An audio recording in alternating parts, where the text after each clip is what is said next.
Hello everyone, today in this video we will discuss how to fix Wi-Fi calling drains the battery on Realme 16. Let's start the video if you want to fix this problem.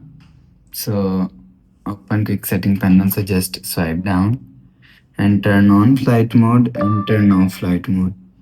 Turn on or turn off flight mode 1 to 3 times. After the process, go back to home screen. You will see your problem is solved. But if it not solved, go to app library. Here click on settings app. Now in setting, scroll down and click on system and update and click on software update. You will check your software update is latest. If it not latest, update your software latest. After update software latest, go back to home screen. You will see your problem is solved.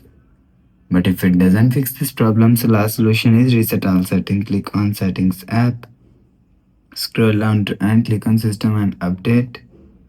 Click on backup and reset and click on reset phone and click on reset all settings.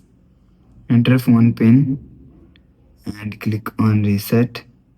After the process, go back to home screen. You will see your problem is solved. So that's how you can fix Wi-Fi calling drains the battery on Realme 16. If you like the video, please subscribe. Thanks for watching.